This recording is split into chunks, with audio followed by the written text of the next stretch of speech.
Hi, I'm Empress Rose, and this is the moon. Oh. So we have the moon talking about within, inner work, feelings, and intuition. On our Kabbalah Tree of Life, we've got the moon card coming right in here. It's not really part of the whole creation process per se, but we're coming out of maybe some really big changes, and we're asking ourselves questions such as, how do I feel about that? And maybe we're not even having to ask the questions. It's just coming up. All our feelings, right? We've been on this whole road trip. We've been on this whole pinball machine. And here's where we ask ourselves, how do we feel about this? So, as something is moving from our solar plexus, our self-esteem, our sense of self, and into reality, it's that distance between our sense of self and the reality of our lives. So sometimes we can have a false sense of self. Sometimes we can be very disappointed about who we are. And my favorite is when you realize you're much awesomer than you thought you were. And that's pretty exciting emotion and feeling too. But it's a depth of emotion, and it spans the distance between who we think we are and the actual reality that we live in. So we're being asked to sort of examine that, perhaps even that distance, and where our self-perceptions are off, and where we might have delusion and illusions, and where our feelings and intuition are spot on, right? We've got a wolf and a dog here, the tame and the untamed. So we've got sort of untamed imagination and feelings, bringing up all sorts of sort of imaginary, not imaginary, but like, where are we delusional? Where's the illusion? And where's the reality? So we've got stuff we can work with and stuff that's still hidden from us. The moon always talks too about shadows and shadow self and all of that, those shadows and what lurks in our dark and what we don't necessarily have a clear grasp on. It's also an acknowledgement that we do have subconscious issues that are affecting our reality, that do come in and affect the decisions that we make and our reality. We're not able to control all of those. We're not able to control all of our emotions, but it is important to look at them, and we do that with unconditional love. So before we're even asking ourselves, how do I feel about that? We're first giving ourselves a lot of unconditional love, that no matter what comes up, we are lovable. We can love ourselves through that. So this is talking about like sorting out feelings, sorting out what's an illusion, what's intuition. Sometimes those things can be a little bit entwined and a little bit difficult to figure it out. We've got these little crawdads down here, little delicious treats in our subconscious, maybe a little bit dangerous, maybe a little bit scary to look at, but they're more scary to look at than they are to actually interact with, because they're crawdads. They're not, giant Jules Verne style lobsters. They're crawdads, so they're manageable. You can handle this. You can look in this. Yeah, it looks a little scary. It looks a little creepy, but you can deal with it. So this sorting out, and then also the shadows and the moonlight all looking different. So as things become brighter, right, we're headed from the star to the sun, where there's a lot of obvious things, and things are very clear and spoken out loud, and the consequences are clear, and everything's very clear. That's our next card, is the sun card. This is 18. 19 is going to be the sun. So this is before that all happens. And one way in which this card represents intuition is because, right, we see the sun. The moon obviously doesn't have its own light. It's only reflecting the light of the sun.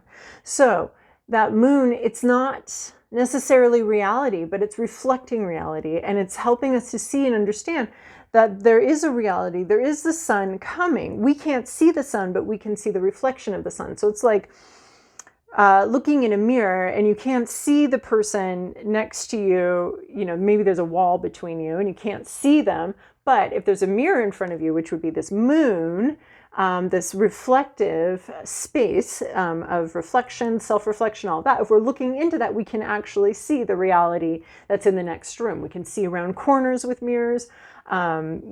Telescopes and all sorts of things that work with mirrors can help us see a lot more than we can see with just the naked eye. So this is understanding that there is a lot that you can see that's not necessarily bright in the daylight, that you can't see, just with the naked eye or with just what's in front of you, that there's a lot more that we're capable of seeing. And we can do that with self-reflection, represented by mirrors, and by the moon reflecting the sun. And we can do that through intuition as well, as letting us know that there is a reality over here. We're not able to see it because it's on the other side of the world right now, but we can see the moon, and the moon is telling us that that sun is there still. So, and then it's associated not with Cancer, which always surprises me, because Cancer is ruled by the moon, but it's Pisces. So spirituality and emotions. And I mean, I just don't understand how this could possibly not be Cancer. It's Cancer to me. We've got our little like quasi crab down here, but no, we're talking Pisces. So, and then in this Rider-Waite deck, we see this like winding path through our emotions and our feelings. It's not a really direct path. It kind of winds around, right? When we're dealing with our emotions and how we feel about things, it changes, it shifts direction. We shift perspective and direction all the time. Those emotions, they're water, they're moving all the time here.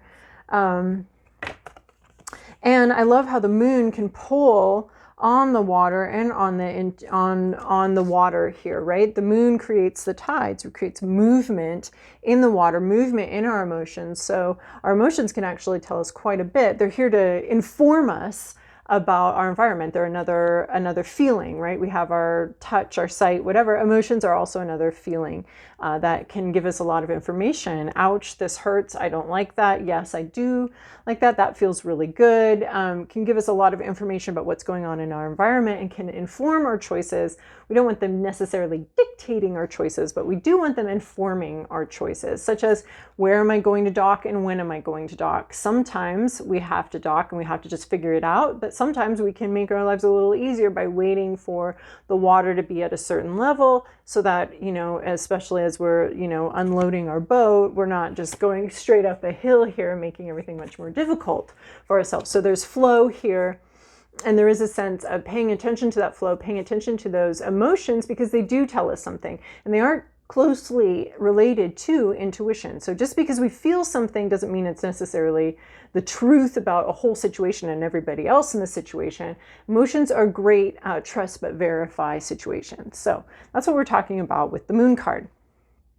Increased intuition, this would be like a time of increased intuition or a time of increased emotions or a time of feelings coming up about a situation. I mean, you've been through so much here. It seems only right that we should take a minute here to like catch our breath and catch up with how we feel about everything that's happened, how we feel about this road trip that we've been on. Did everything go as expected? And how do we feel about things not going as expected? And how do we feel about the way other people have behaved? And how do we feel about that? So I would say this would be a time of increased intuition. Emotions are coming up and it's important to engage with them honestly. And I do like that the star card right before was Aquarius, the water bringer. So that was the process of sort of opening up these emotions. So it's an external thing, the star card, but it is the Aquarius bringer. It is going to bring some feelings and emotions into a situation, right? We were talking about it as a glimmer of hope. So as that glimmer, so that's bringing in some hope and bringing in some emotion, allowing that stuff to come up. So, and then again, the moon is like on the increase in brightness here. We're starting to understand we've had this dark night of the soul here with the tower. And then now we have a star, a little glimmer of external hope. This is the internal aspect of that, of what it's bringing up. And then we're going to go to the sun, which is going to be bright. So we're increasing our light, increasing understanding. But with the moon card, there are shadows. There are things that we don't understand, things that we think we understand, but we don't actually understand. So it can be a little bit, you know, dealing with our emotions can be a little bit scary and confusing because the moon is pulling on the water, on those emotions. They come and they go, they rise and they fall. This is also like a reminder that whatever emotions you're experiencing right now, it is temporary. That's the one thing we know about emotions, about everything really. It's all changing. So if you're feeling really good, go with that because it's not, you know, it's a good moment, then go with it. You're having a great moment. If you're feeling really bad, understand that that's going to pass and that that's going to go away, that it's not going to last forever. So this can remind us to not get too attached to our emotions. They are indicators of truth, but they aren't truth itself. They are trust but verify. They aren't the sun, but they are an indicator of something to look at more closely. And sometimes that moon is reflecting a lot of truth, and sometimes it's not reflecting very much, and we may not be getting a lot of information from that. So not everything is perfectly clear, but it does foretell a time where there could be possibly more clarity in everything. So, and then it's also about, making sure you're sorting through reality, illusions. It can be a little bit of, there can be some confusing emotions coming up, and being careful with them, right? We have the wolf, the untamable, and we have the dog, the tamed, the emotions we can work with, and the things that we're just that are just really buried down there. And maybe eventually through a long period of evolution and cooperation, these things can become more manageable. But some of our feelings are more manageable than others. So this is looking at that. It also reminds me of the song, I believe from the 90s, that which you fear the most could meet you halfway. So looking into your fears, looking into some more of the more difficult emotions to deal with and to handle, right? I would think of the dog as happy, loyal, expressive, and I think of the wolf as much less expressive and a little bit mysterious and possibly a little bit dangerous and scary to deal with, but very powerful, very powerful. Still you, still connectable with, but much more powerful. So you've got both of those in there, that which is eager to meet you and wants to come up, and that which is more like wants to remain untouched. So let's see. Golden Tarot, I just want to also discuss with the Rider-Waite-Smith deck, one of their interpretations is the hidden enemies and self-deception. So we don't want to gloss over that there can be self-deception, but I think we hit that with the illusions here. So I love this sort of, these are, medieval art, but somehow we found Salvador Dali working back in medieval times, and he was a surrealist, dealing with subconscious issues, dealing with all the subconscious. So I love that we have sort of this Dali-esque surrealist landscape. And there are all these critters. We've got the crawdad in here. We've got a crab. At least I think that's a crab. All sorts of critters and creatures that the night has revealed that sort of that are coming up again for us to look at. All these sort of maybe hidden emotions, things we didn't know we felt, coming out for us to look at. And this moon is very much taking a look at all of these things and sees all of that. Again, we have this sort of promise here, at least that's how I feel it, that the sun is coming soon. Clarity may be on its way. But right now it's embrace the dark, embrace the unusual. Really looking at, I love artwork that's about decay and things, moldy fruit and all that stuff, because I have learned, I used to enjoy, well, I still enjoy artwork where it's just the pretty, the very beautiful little still life here with all the perfectly ripe fruit and everything really beautiful. But I also love it when we go a little further and we see the wilting and the rotting and the real beauty that there is in some of these more unlovely places in life. So this is an encouragement to look at maybe some of your more unlovely aspects, or aspects that you may feel are unlovable or that you were told you were unlovable, and really finding the beauty and the joy in them. There's a Rumi quote that says, people always get the first part, but then they leave off the last part, which is the roomiest part of it all. And so it talks about, your job is to seek and find all those parts within yourself that resist love. And then the part that gets left off is, and love those parts that are resistant to love. So looking at how those parts protect you and their value and their worth, and not necessarily like holding on to, say, if you've discovered people-pleasing keeps you from being authentic with people and actually receiving authentic love and appreciation, you may hate your people-pleasing. But this is to say, maybe find the beauty in that, in the fact that you you know, it is a survival skill. Being accepted by the group is part of human survival. We're a cooperative species. So learning how to love different aspects like that, and that's just one example of things that you may not love, but this is, hey, take a look at it. There can be actually a lot of beauty back here in our darker corners, in the darker parts of ourselves.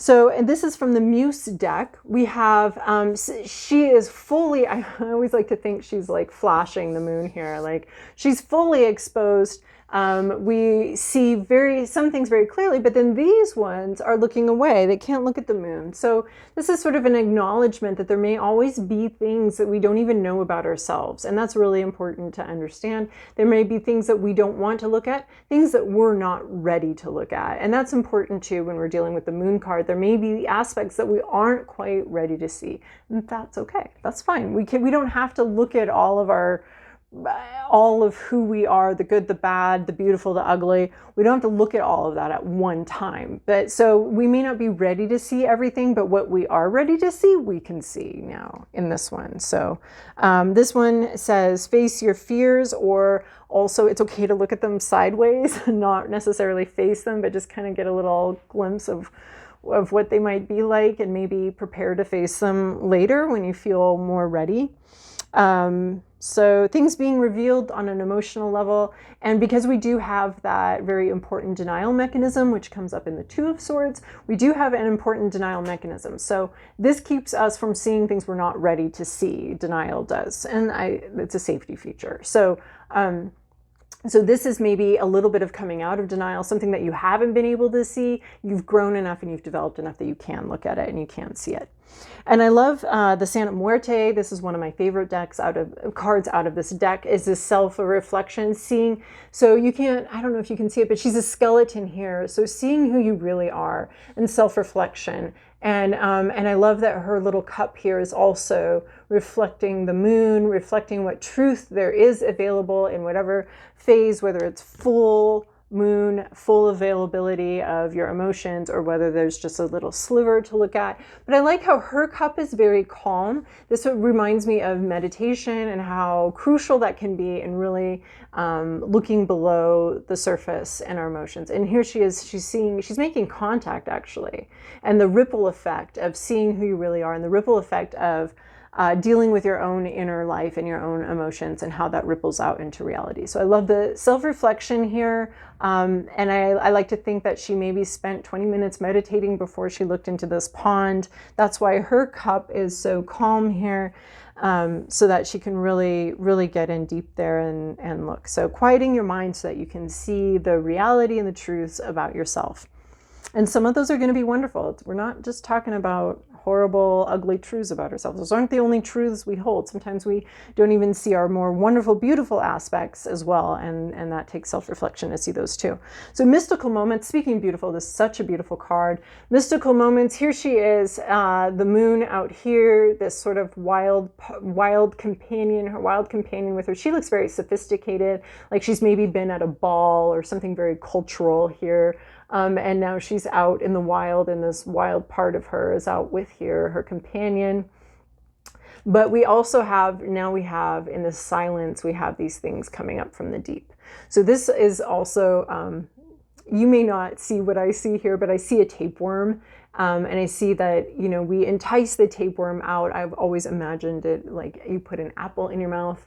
I don't know if this is just lore I absorbed when I was a child, or if this is all really how you get a tapeworm out, but it's definitely lodged in my imagination and in my fantasies of how you get this tapeworm out. You entice it.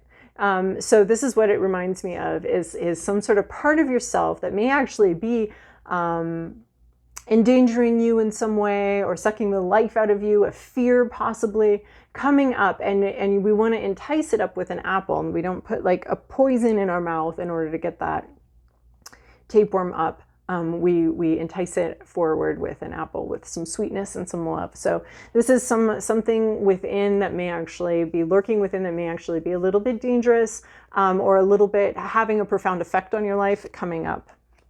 And then with Guardian of the Night, we have this coyote here who's adapting to reality, right? We have, again, this who you are, the wild coyote.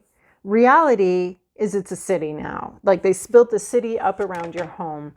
Now what? And so this coyote has adapted to reality. It's using the same skill set, the same curiosity, the same trickster vibe, to adapt to what the reality is. The reality is now that this is a city and that this is a wild animal within the city, not within its home turf. So he's adapting to reality and still clever, still getting what he needs. We have the water represented here, emotion. And so I like how this is like curiously spilling out your emotions and see what you can find. And there's a treasure in those emotions when you spill them out.